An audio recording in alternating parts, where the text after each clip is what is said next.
This morning, the Nelson County School Board is down one member after a sudden resignation. Yeah, and this comes after student-teacher protests erupted from the proposed merger of two district high schools. WHAS11's Alex Dieterer and Elijah McKenzie have the story from Bardstown. Tense moments as students, Thomas Nelson has helped me so much. Parents. We show up to work to meet the needs of our kids, and we need people on the board that's going to stand behind us, and they're going to take care of our kids too. And staff line the front of the Nelson County Central Office ahead of the special called meeting for the Board of Education to vote on the resignation of board member Damon Jackie. When it came time for the board members to vote on accepting Damon Jackie's resignation from the board, it was a 3-1 vote in favor of his resignation. The only nay was from Tracy Bowling. Bowling and Jackie were the two who originally voted nay to the plan that included the merger of the high schools. Jackie tells us he chose to resign when he felt other board members were not standing up for the public education system.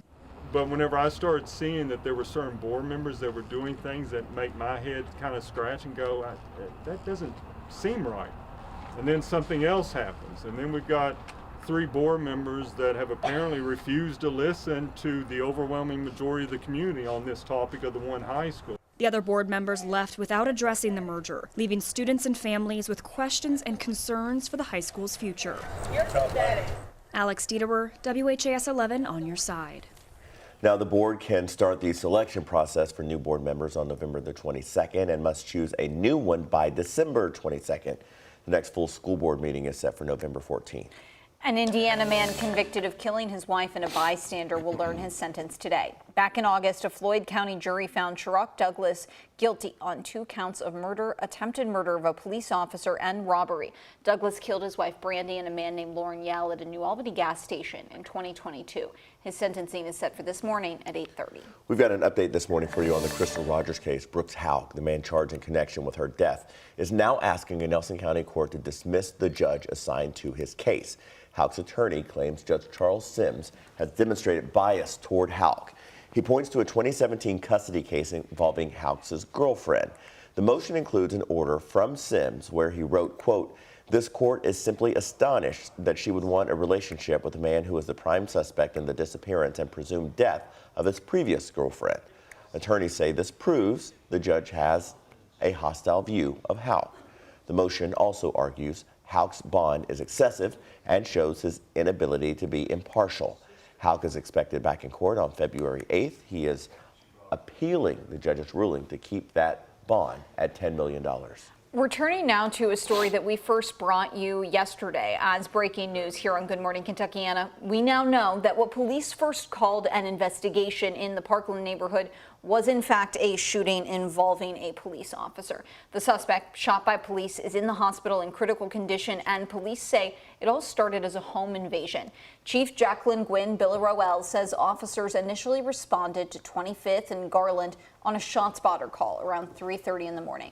Audio from police radio calls indicate the call came from a woman who was locked inside her bathroom with her children. You can hear on the radio traffic. She told 911 dispatchers she thought 2 people were inside her house. Something just came through a window. I'm running with a gun. When officers arrived, they heard additional shots being fired at the home. Moments later, Billaroel says officers saw a suspect coming out of a window with a gun. That then led to a chase.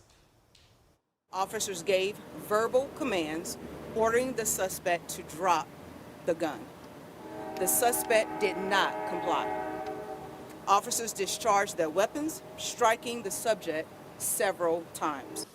The chief says officers started first aid and the man was taken to the hospital in critical condition. We're told there is body camera video of the shooting, which will be released within 10 days. It's part of a new LMPD policy. The man accused of hoarding dangerous chemicals in his house in Highview is now out on bond. Mark Hibble owns the house on Applegate Lane that the EPA is slowly demolishing. He's also accused of squatting in the home next door that he does not own. Court documents show Hibble posted his $10,000 bond Monday. A judge previously said Hibble would have to go into inpatient mental health treatment at Wellspring in Louisville if released. He's also ordered to have no contact with chemicals or explosives. 6 weeks into its strike, the United Auto Workers Union is turning up the heat on General Motors. This is something, of course, we've been following really closely here in Louisville. 5,000 workers are now on strike at GM's highly profitable SUV factory in Arlington, Texas.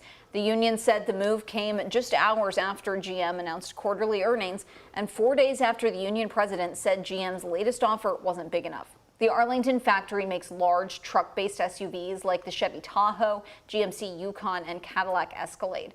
The total number of UAW members now on strike sits at 46,000.